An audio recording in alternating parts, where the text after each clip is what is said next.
Bueno, miren, yo no sé por dónde empezar esto, ¿sabe? Es como si todo lo que pasó me estuviera ahogando por dentro, y necesito sacarlo, contarlo como si estuviera sentada aquí con ustedes, en una mesa de café o algo, hablando bajito para que nadie más escuche. Me llamo Ana. Tengo 38 años ahora, pero cuando pienso en cómo llegué hasta aquí, todo vuelve a mi infancia, a esa casa chiquita en un barrio de las afueras de Madrid, donde el sol apenas entraba por las ventanas sucias. Mi mamá era una mujer dura, de esas que se levantaban a las 5 de la mañana para limpiar casas ajenas. Y mi papá. Ay, mi papá era un fantasma. Trabajaba de mecánico en un taller, pero llegaba tarde, oliendo a cerveza y a cigarrillos, y ni siquiera me miraba cuando yo era chiquita. Yo era la mayor de tres. Tenía una hermana menor que siempre lloraba por todo, y un hermano que se metía en problemas en la escuela. En esa época, yo pensaba que todo estaba bien, tipo así, que las familias eran así, con gritos en la cena y silencios que pesaban como plomo. Recuerdo una vez, tenía como 8 años, y mi mamá había hecho arroz con pollo, que era lo único que podíamos permitirnos bien, ¿sabe? Pero mi papá entró furioso porque el jefe le había gritado en el taller, y tiró el plato al suelo. Los pedazos volaron por todos lados, y yo me quedé parada ahí, con las manos temblando, recogiendo los trozos mientras mi mamá lo defendía, diciendo, es el estrés, déjenlo en paz. Yo lo defendía también, en mi cabecita de niña, porque ¿qué más íbamos a hacer? Si no lo defendía, ¿quién me iba a proteger a mí? Pero por dentro, sentía este vacío, como si el corazón se me encogiera cada vez que él se iba sin decir adiós. Tenía miedo de que me abandonaran, ¿sabe? De que un día mi mamá se cansara y nos dejara solos, o que mi papá simplemente desapareciera como el humo de sus cigarrillos. Eso me marcó, tipo así. Me hizo creer que el amor era algo que había que pelear, que justificar, que defender aunque te doliera el alma. En la escuela era igual. Yo era la que siempre trataba de ser perfecta para que me quisieran. Sacaba notazas, ayudaba a las profesoras, pero por dentro me sentía invisible. Tenía esta inseguridad horrible, como si no valiera nada si no era útil para los demás. Una vez, en el recreo, una amiga me dijo que mi vestido estaba viejo, y yo me fui al baño a llorar, pensando que si me esforzaba más, si era más buena, la gente se quedaría conmigo.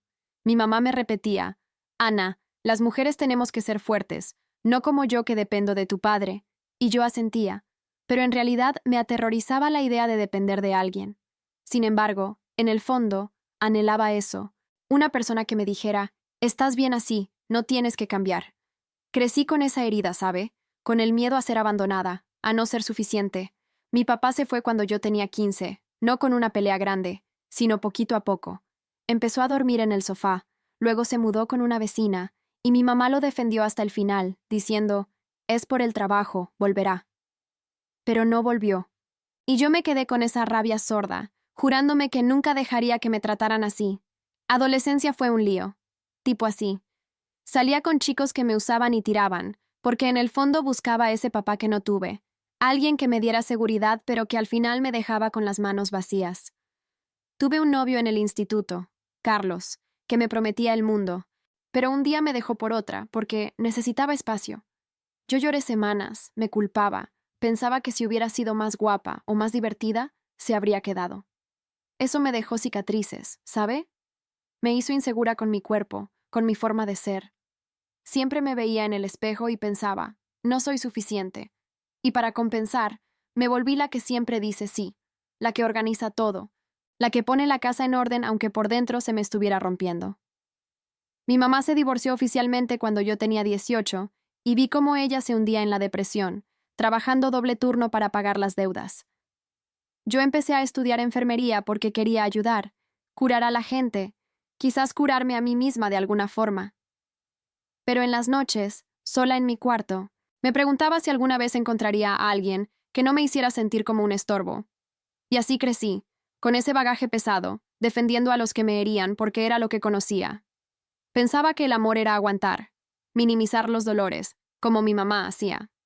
No me daba cuenta de que eso me estaba preparando para algo peor, para un hombre que entraría en mi vida como un salvavidas, pero que poco a poco me hundiría más. En esa época, yo creía que todo estaba bien, que mis miedos eran solo míos, y que bastaba con ser fuerte para que las cosas salieran. Pero ahora, Mirando atrás, veo que esos traumas eran como grietas en una pared, esperando que alguien las explotara. ¿Sabe? Es doloroso admitirlo, pero ahí empecé a construir mi idea de lo que era un hogar, un amor de verdad. Y entonces lo conocí a él, a Javier. Fue en una fiesta de amigos. Yo tenía 22, él 25, y cuando me sonrió por primera vez, sentí que por fin alguien me veía de verdad. Pero eso es otra parte, tipo así, de cómo todo se vino abajo sin que yo lo viera venir. Bueno, miren, si les cuento cómo empezó todo con Javier, es como revivir esos primeros meses que me parecieron un sueño, ¿sabe?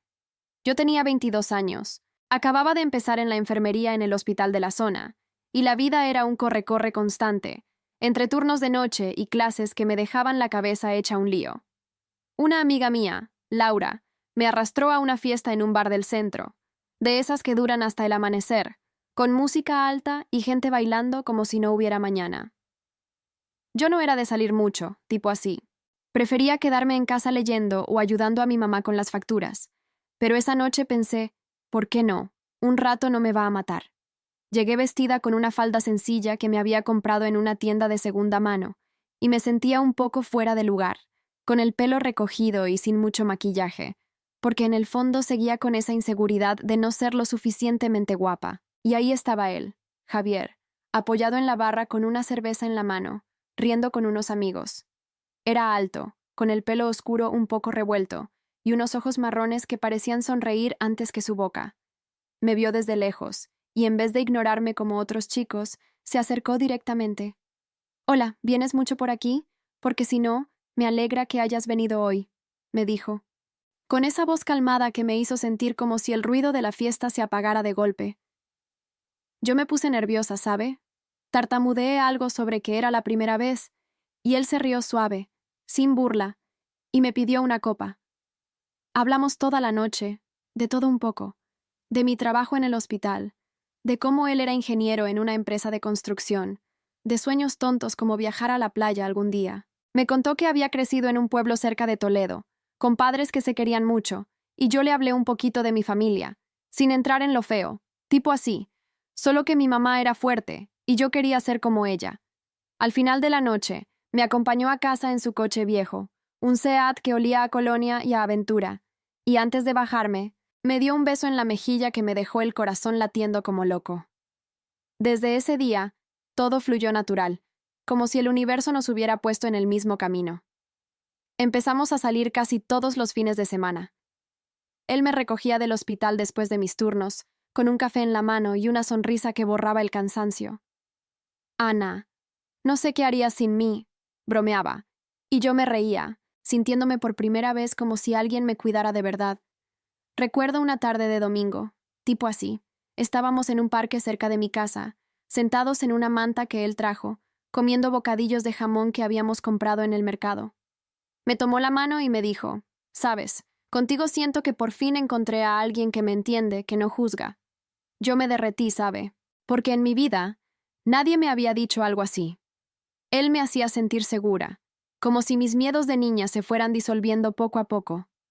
Planeábamos el futuro juntos, hablando de casarnos en 1 año o 2, de ahorrar para una casita pequeña, quizás con un jardín donde plantar flores.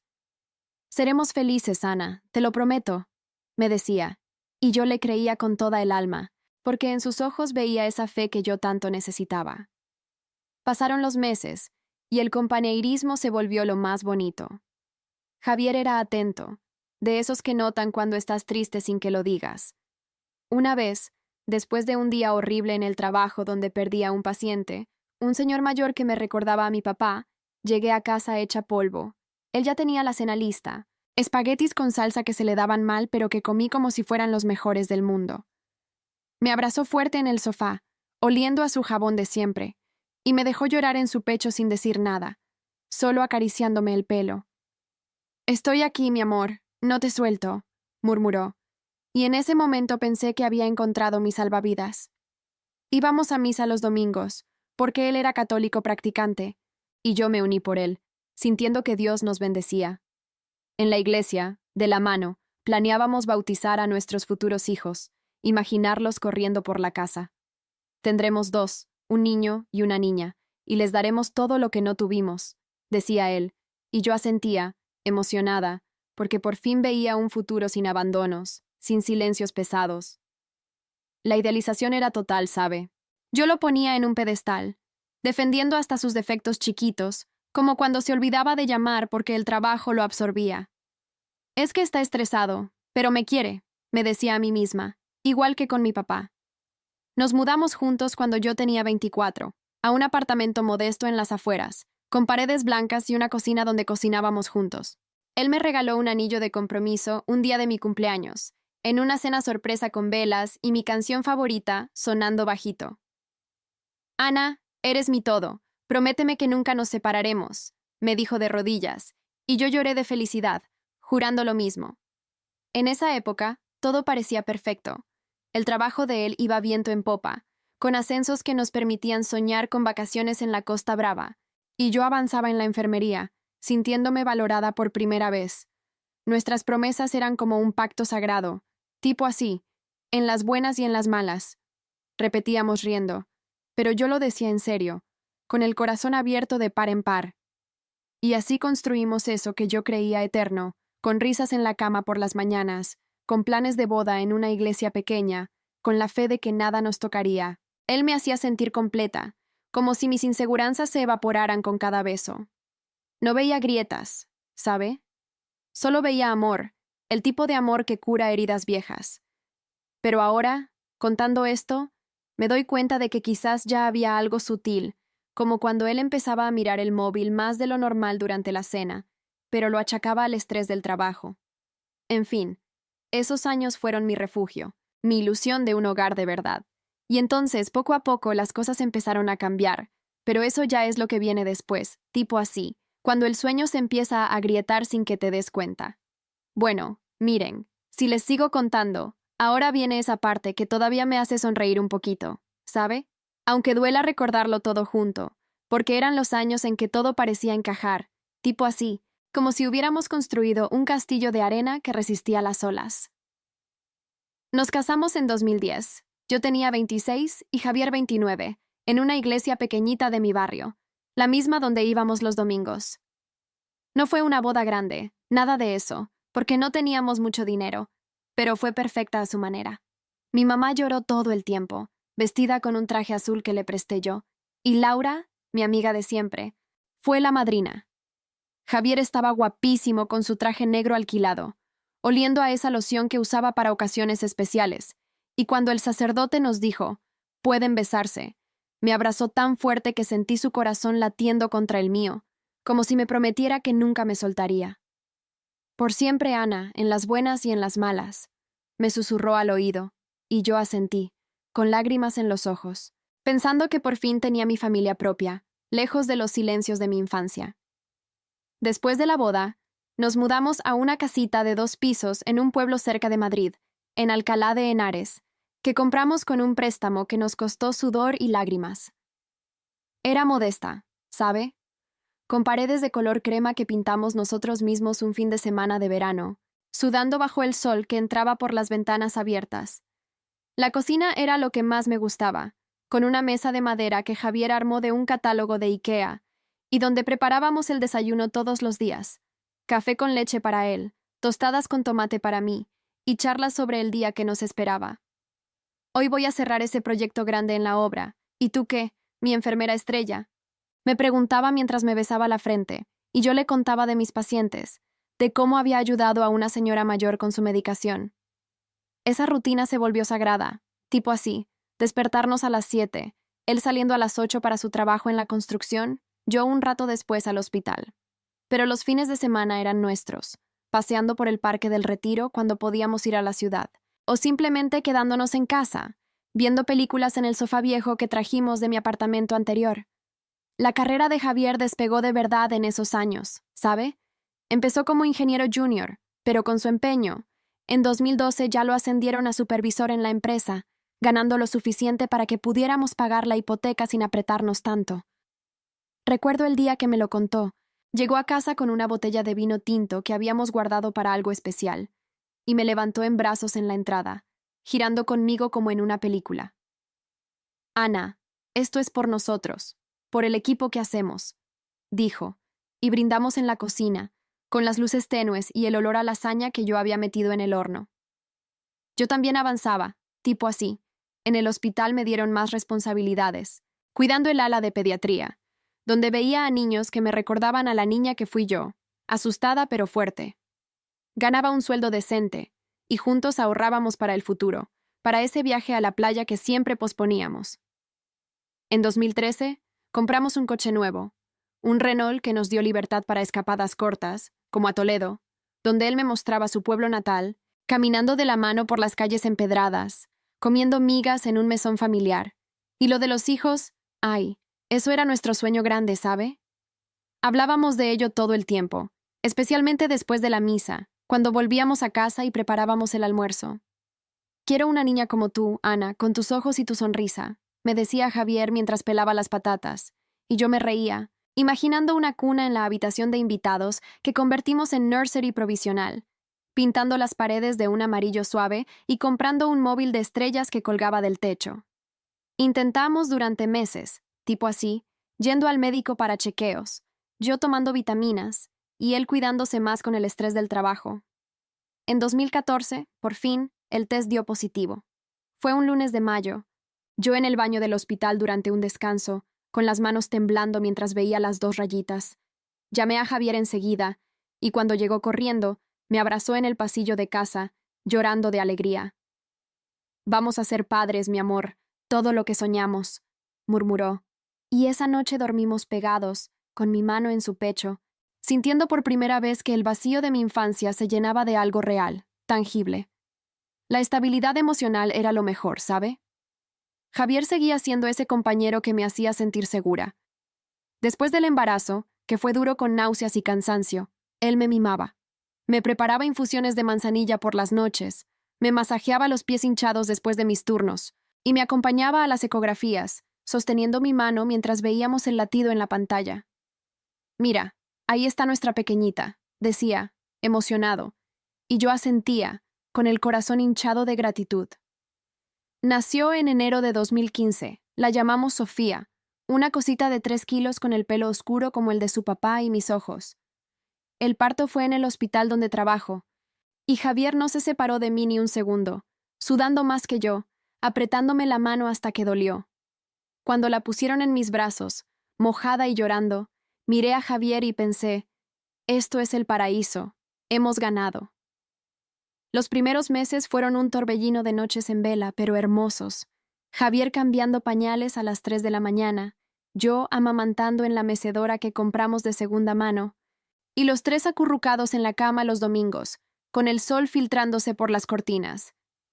Planeábamos un segundo hijo pronto, quizás un niño, y la casa se llenaba de juguetes. Un caballito de madera que Javier talló torpemente, un móvil musical que Sofía adoraba. En lo material, las cosas fluían, tipo así. Con el ascenso de Javier, pudimos reformar la cocina en 2016, poniendo azulejos blancos y una encimera de granito que elegimos juntos en una ferretería de las afueras. Cenábamos en familia, Sofía en su sillita alta haciendo papilla con las manos, y Javier contando anécdotas del trabajo, riendo de sus compañeros. Yo me sentía plena, ¿sabe? Como enfermera jefe ahora, con turnos que me permitían estar más en casa, y Javier siempre diciendo, «Eres la mejor mamá, Ana, no sé qué haría sin ti».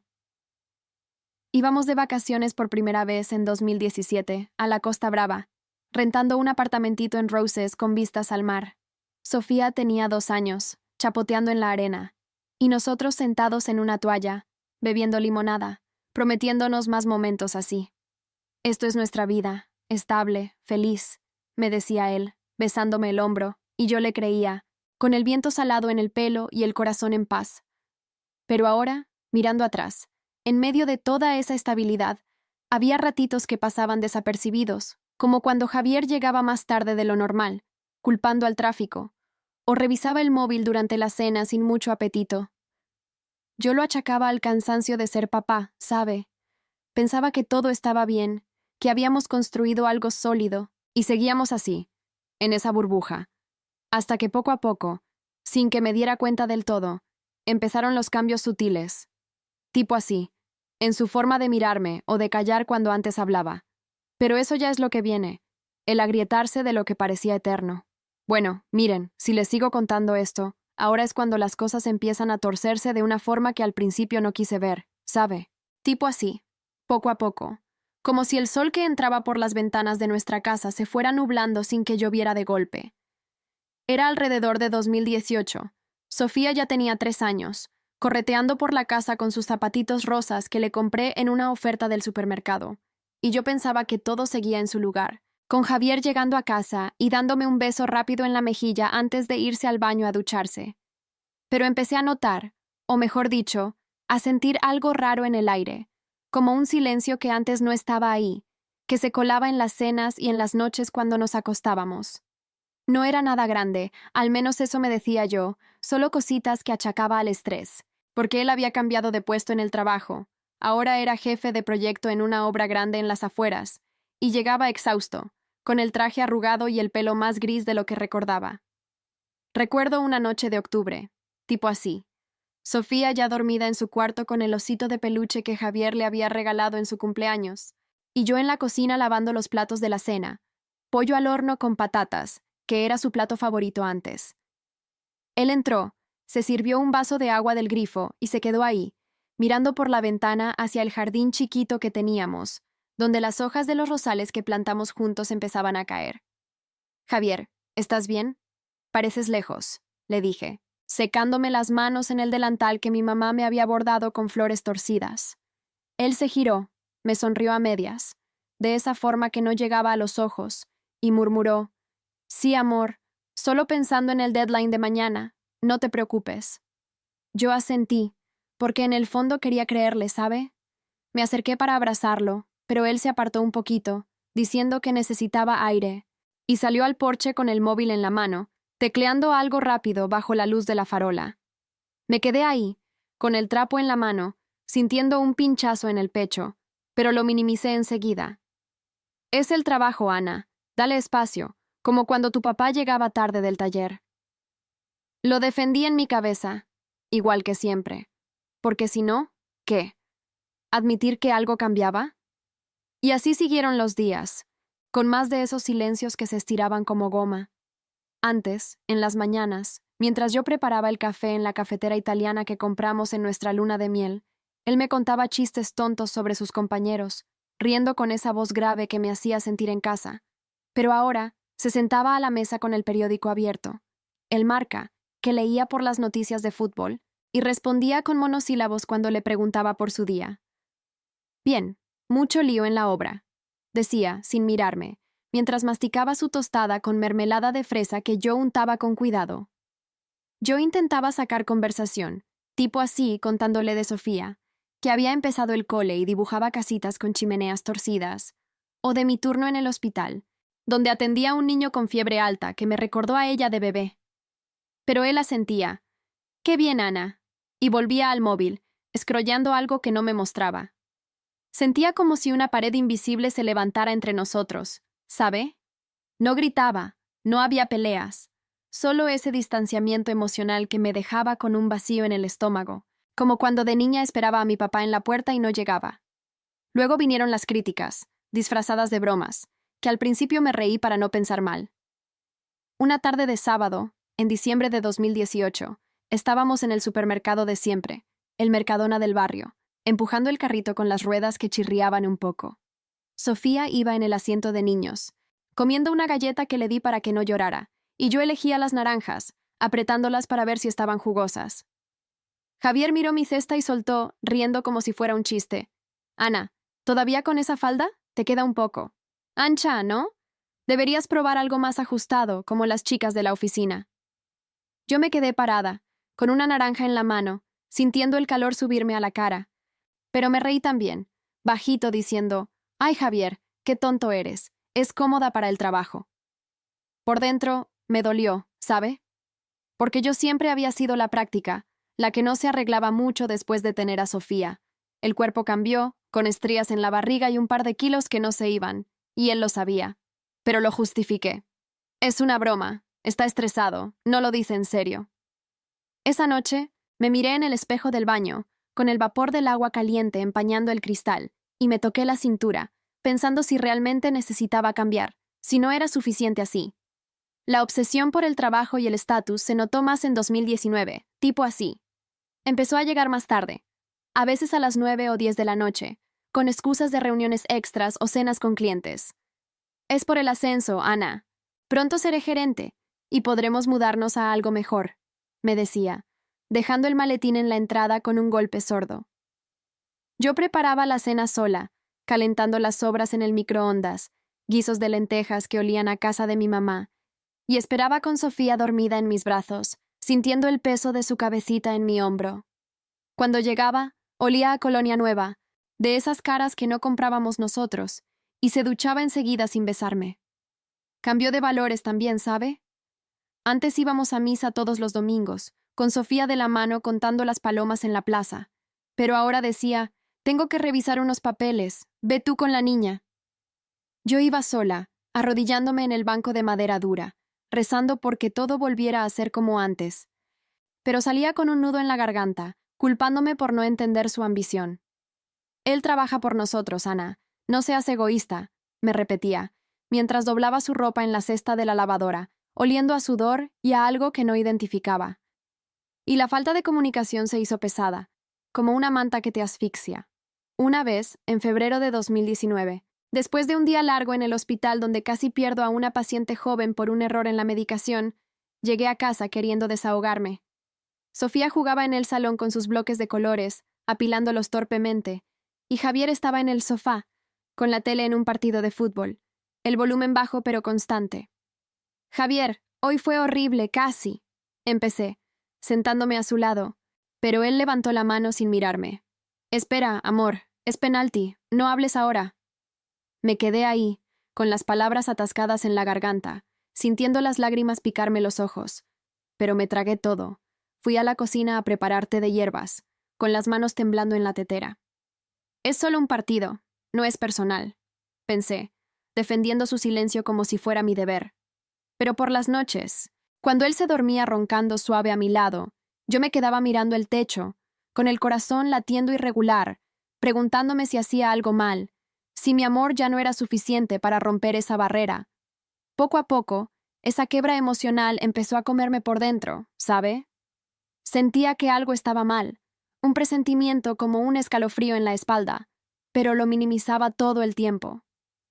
Es una fase, el trabajo lo cambia, pero me quiere, ¿verdad? Me culpaba a mí, por no ser más atractiva, por no entender sus presiones, por no ser la esposa perfecta que planeaba en mis sueños de niña. Recuerdo una mañana de primavera, en abril, despertándome con el sol filtrándose por las cortinas finas que cosí yo misma y viéndolo vestirse frente al espejo, abotonándose la camisa nueva que le regalé por Reyes. Quise abrazarlo por detrás, como antes, pero él se apartó, diciendo, «Tengo prisa, Ana, no me arrugues la ropa». Ese rechazo físico me dejó helada, con las manos vacías en el aire, y por primera vez dudé de verdad, pero lo perdoné al instante. Está cansado, mañana será diferente. Sofía entró entonces con su pijama de ositos, pidiendo, «Papá, abrázame», y él la levantó un segundo, besándola en la frente antes de dejarla en el suelo. Yo sonreí por fuera, pero por dentro se me abría un pozo, tipo así, de confusión y miedo, como si el suelo que construimos juntos empezara a ceder sin ruido. No lo admitía aún, ¿sabe? Seguía defendiéndolo, justificando cada señal, porque perderlo significaría perder todo lo que soñé. Pero el nudo en el estómago crecía, y las noches se volvían largas, con preguntas que no le hacía, miedos que guardaba como secretos. Y así, en ese vaivén de negación y dolor sordo, las cosas siguieron, hasta que la ruptura ya no se pudo ignorar más. Bueno, miren, si les sigo contando esto, ahora viene lo peor, ¿sabe? Esa parte que todavía me despierta a las 3 de la mañana con el corazón en la garganta, como si el tiempo no hubiera pasado y todo estuviera pasando de nuevo. Era finales de 2019, tipo así, el aire ya fresco de noviembre en Alcalá, con las hojas amarillas cubriendo el jardín que tanto cuidamos, y yo seguía en esa negación total, defendiendo a Javier en mi cabeza cada vez que llegaba tarde, o me respondía con un «ya hablaremos», que nunca llegaba. Sofía tenía 4 años, preguntando por qué papá no jugaba más con ella, y yo le decía «está ocupado, mi amor, pero te quiere mucho, mientras por dentro se me rompía algo. Un hilo que me mantenía unida a la idea de familia que construí con tanto esfuerzo. Todo explotó una noche de viernes. Recuerdo el día exacto porque era el 15 de noviembre, el mismo en que había comprado un pastel de chocolate en la panadería de la esquina para celebrar el ascenso que él me había mencionado de pasada. Yo había llegado temprano del hospital, con el cuerpo pesado de un turno doble atendiendo a una familia que perdió a su abuelo, y preparé la mesa con el mantel bueno, el de lino que mi mamá me regaló en la boda, poniendo velas que olían a vainilla para hacerla especial. Sofía estaba en su cuarto, coloreando un dibujo de una casa con chimenea, tarareando una canción del cole, y yo me puse el vestido rojo que él me regaló hace años, el que me hacía sentir guapa pese a las estrías y los kilos que no se iban. Hoy va a ser diferente, Ana. Vas a hablarle, a reconectar, me dije en el espejo del pasillo, peinándome el pelo con los dedos temblorosos, ignorando el nudo en el estómago que ya era constante. Él llegó a las 11, ¿sabe? Entró por la puerta con el maletín colgando de un hombro, el pelo revuelto y el olor a cena de restaurante, no a nuestra cocina. Y cuando vio la mesa, se quedó parado en la entrada, con la cara pálida bajo la luz del bombilla que parpadeaba un poco. Javier, siéntate. Preparé esto para ti, para celebrar, le dije, acercándome con una sonrisa forzada, pero él soltó el maletín en el suelo con un ruido sordo y murmuró: Ana, no puedo más. Tenemos que hablar. Me senté en la silla de la cocina, con las manos en el regazo como una niña esperando regaño, y él se apoyó en la encimera, evitando mis ojos, mirando el pastel como si fuera una bomba. Hay alguien más, soltó de golpe, sin preámbulos, y el mundo se me cayó encima, tipo así, un vacío que me succionó el aire de los pulmones. No era una traición gritona. No hubo gritos ni platos rotos como en mi casa de niña. Fue un silencio que humillaba, sus palabras bajitas explicando que llevaba meses con una colega de la oficina. Alguien que me entiende en este nuevo mundo, dijo, y yo me quedé ahí, con las lágrimas rodando calientes por las mejillas, sintiendo el vestido rojo como una burla en la piel. No lo vi venir del todo, ¿sabe?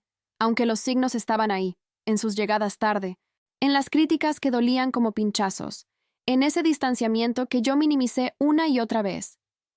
Me culpé en ese momento, pensando, fui yo, no fui suficiente, no lo apoyé en su ambición, y le pregunté detalles que no quería oír. ¿Cómo empezó? Si la quería más, si Sofía importaba. Él respondía vago. Es complicado, Ana. El trabajo nos acercó, pero te quiero como familia. Y cada palabra era un cuchillo en el pecho, un abandono emocional que me dejó hecha trizas. Lloré esa noche en el sofá, con Sofía dormida ajena en su cuarto, abrazando una almohada que olía a él, sintiendo la confusión como un mareo. ¿Cómo pasamos de besos en la playa a esto? ¿Dónde fallé? El impacto psicológico fue lo peor, tipo así. Días después no podía ni comer. El hospital me dio baja porque temblaba atendiendo pacientes, y mi mamá vino a casa, viéndome hecha un ovillo en la cama, defendiendo aún a Javier en mi delirio. Quizás vuelva, mamá, es el estrés. La separación fue un proceso lento y cruel, ¿sabe? Él se mudó a un apartamento en el centro un mes después, en diciembre, con una maleta y el coche nuevo que compramos juntos, dejando la casa vacía como un cascarón. Firmamos papeles en enero de 2020, justo cuando el mundo se cerraba por la pandemia, y yo me quedé con Sofía, pagando la hipoteca sola con mi sueldo de enfermera, que apenas alcanzaba. No hubo escenas dramáticas, solo visitas tensas donde él jugaba con ella en el salón, y yo en la cocina fingiendo normalidad, con el corazón latiendo desbocado cada vez que lo veía salir por la puerta. El sentimiento de pérdida me ahogaba.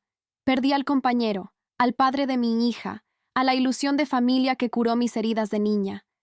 Me sentía traicionada en lo más hondo, humillada en silencio por esos años de justificar sus cambios, de defenderlo como a mi papá, y la confusión emocional era un torbellino. Rabia que salía en llantos solos, culpa que me hacía revisar fotos antiguas en el móvil a medianoche, preguntándome si pude salvarlo. Pero ahora, 2 años después, en 2022, mirando atrás desde esta casa que alquilé más chiquita pero mía, con Sofía en el cole y yo de vuelta al hospital como jefa de turno, veo todo claro, ¿sabe? Los señales estaban ahí el tiempo todo. Los silencios que crecían, Las críticas que minaban mi autoestima, la obsesión por el estatus que lo alejó de nosotros, la falta de comunicación que yo llenaba con excusas. Me di cuenta tarde, tipo así, que defendía a un hombre que me humillaba en silencio, erosionando mi confianza como el agua a la piedra, porque mis traumas me cegaban, me hacían creer que el amor era aguantar.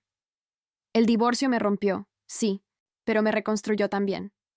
Empecé terapia en 2021, hablando de mi infancia por primera vez sin vergüenza, soltando ese miedo al abandono que me ataba a relaciones tóxicas.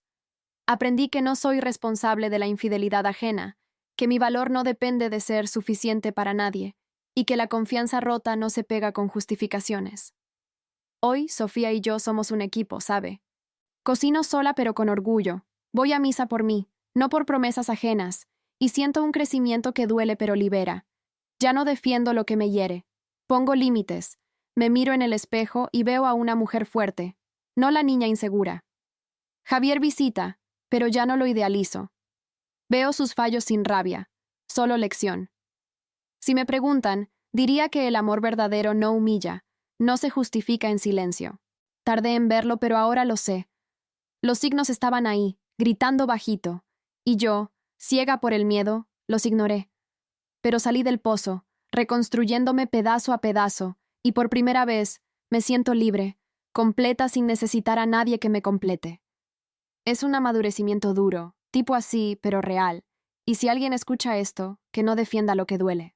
Que vea las grietas antes de que se rompa todo. ¿Sabe? Al final, eso es lo que salvó lo que queda de mí.